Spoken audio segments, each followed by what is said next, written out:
Magandang hapon mga kabay. So meron po akong approved repair dito mga kabay. 39408. Ang model nito mga kabay is DH600. Ayan. So ang papalitan natin mga kabay, chuck tsaka plug. So tara mga kabay, samahan niyo ako, kakabitan natin. So sa pagtanggal nito mga kabay, meron akong ginawa dito na number 14. Ayan. So ayan, sakto po yan. Pero ito po mga kabay, yung open range niya na number 14, hinasa ko po ito kabilaan, para po siya papasok dito. Ayan. Para may pang kontra kayo. Madaling kalasin pag ganun mga kabay.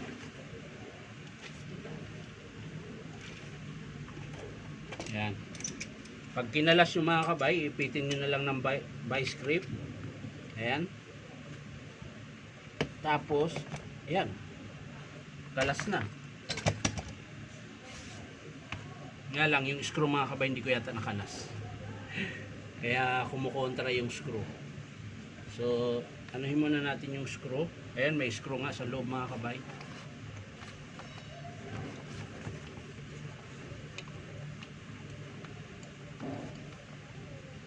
Yan. Yung screw nito mga kabay, pabaliktad po. Bali ang luwag nito ay pahigpit. Tama ba? Pahigpit yung paluwag.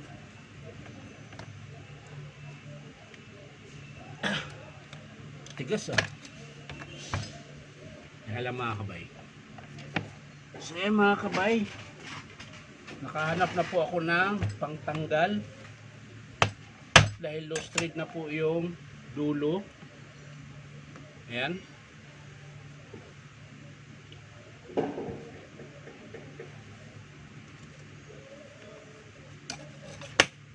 Ayan po yung screw nya. So ang tanggal nito mga kabay, pahigpit. Yung higpit naman ito ay paluwag. Baliktad po ito. So pwede na natin kalasin yung chuck dahil natanggal na yung screw. So ayan mga kabay, malambot lang po pag meron kang pangontra. Ayan. So sakto po dito ay number 14 na open range, pero hahasain mo siya para manipis, para papasok po siya dito sa pagitan ng chuck tsaka housing. Ayan. Pero ito mga kabay, bubuksan ko pa rin dahil ayusin natin yung wire. Iuna ko lang kabit yung chuck para mamaya plug na lang tsaka yung wire.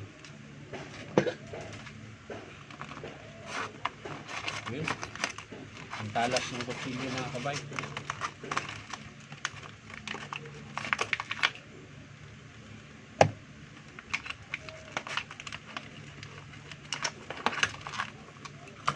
So mga kabay, kakabit na po natin yung chuck. Ang size pala nito mga kabay, 1/2 by 1/2. Ayan. Ibig sabihin mga kabay, yung kaya niyang ipitin ay hanggang 1/2 na bala. Tapos yung butas ng spindle niya mga kabay ay 1/2.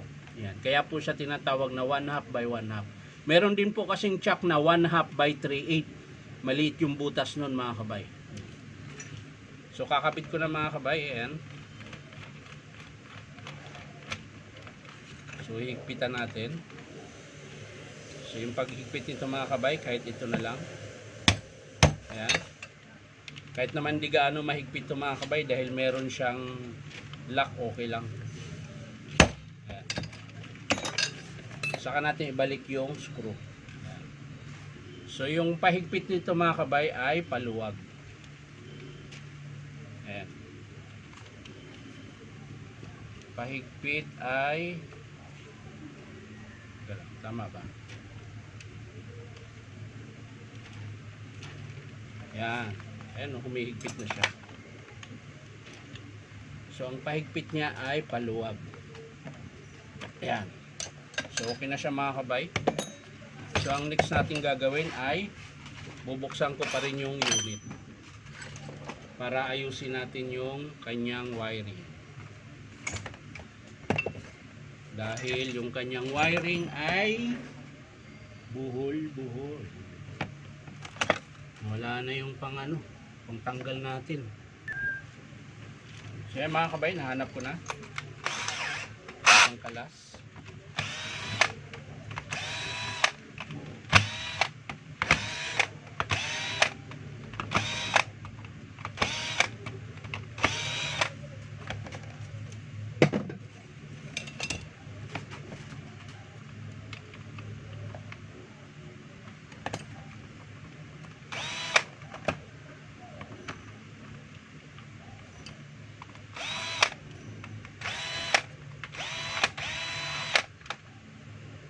Yun, okay na mga kabay.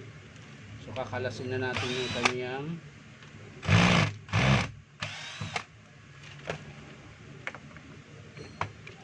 wire. Ayan.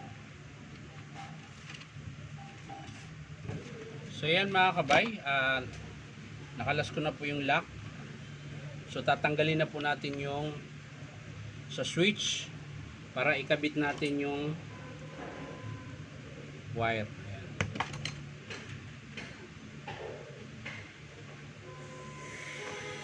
Siyempre yung maiksi na wire mga kabay hindi ko na isasama para hindi siya putol-putol, isang buo siya. Ayan. So hindi ko na to ikakabit, bahala na yung customer kung ikakabit niya pa to. Ayan. So ito ilalagay na natin dito.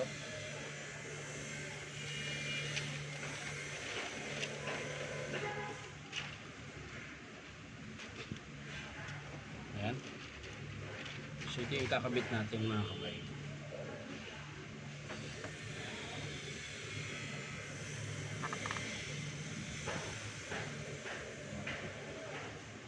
Yeah. Tsaka hininang ko na rin po yung wire niya para pag hinigpitan natin, pag tinamaan ng screw, eto hindi siya gaano mapupulit dahil makapal po yung pagkahinang. Pag di mo kasi hinangin yung wire mga kabay, minsan napuputol eh. Pag sobrang diin mo, sobrang higpit, napuputol yung tanso. So yan mga kabay, okay na. So babalik natin yung switch kung saan siya nakalagay. Siyempre yung kanyang eto.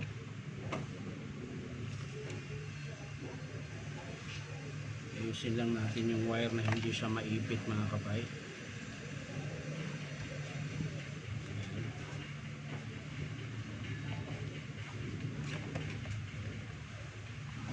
Siyempre yung cord protector ayusin din. Tapos kabit natin yung clamp mga kabay.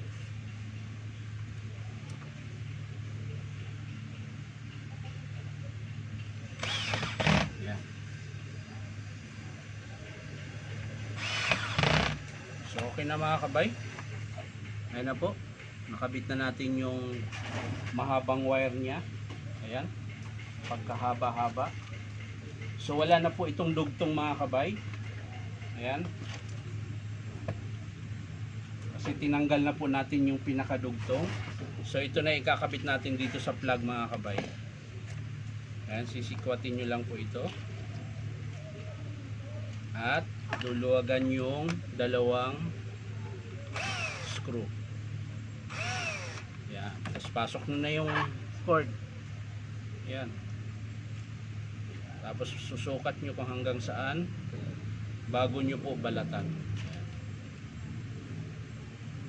So yun na yun. Papantayin lang natin. Ayan. Tapos iikot na natin dito.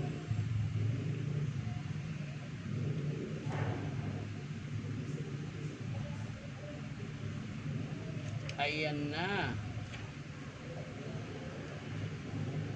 Ay pa pumasok po. Ay pa pumasok ah. Tulak natin. Yun, kailangan lang pala itulak mga kabay ng ano, flat screw na maliit. So ganun din po sa kabila mga kabay. Oh. Iikutin mo lang po yung wire. Tapos tulak nyo ng manipis na screw. Flat screw. Ayan, tapos hihigpitan nyo. So ayan na po. Yun na po yung itsura nya. Puputulin lang natin yung tira mga kabay.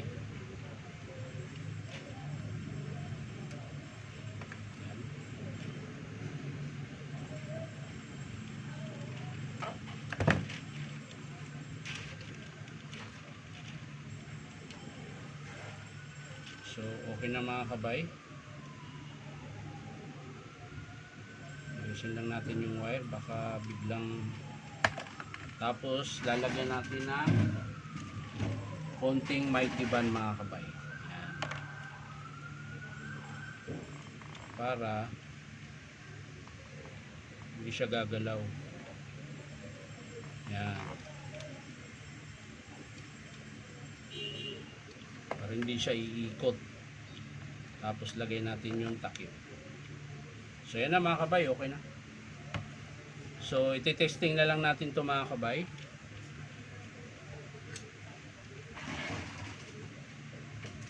Ayan.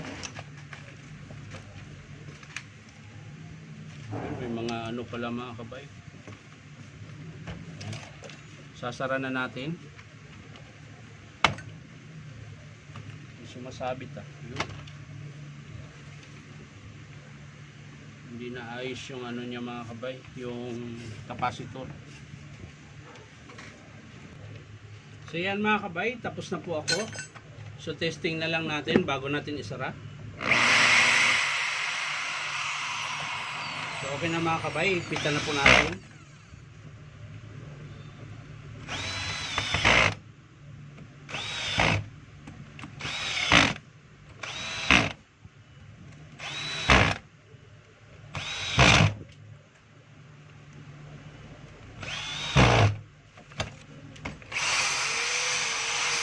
Testing natin yung hammer mga kabay.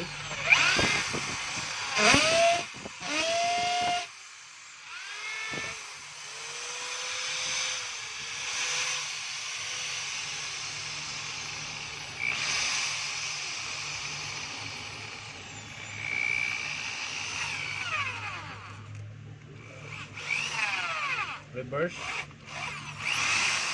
forward,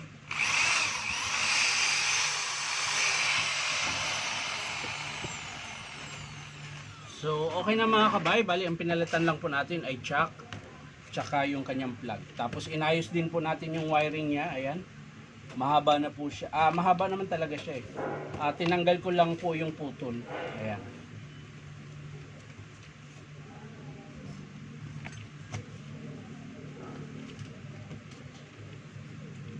So ayan na siya mga kabay, ito na po yung wire niya. Ayan, bali tinanggal ko lang po yung dugtong niya. Ayan, so hindi ko na kinabit para maganda naman tingnan. So mahaba naman siya, so hindi na siguro ito kailangan. Pero babalik ko pa rin sa customer to, baka kailangan niya po yung wire. So maraming salamat mga kabay sa panonood at palike and share na rin po. Ayan po, sa mga gusto magpa-repair mga kabay, punta lang po kayo dito sa Powerman Hardware, 530 T. Alonso, Santa Cruz, Manila. So maraming salamat mga kabay. Bye bye.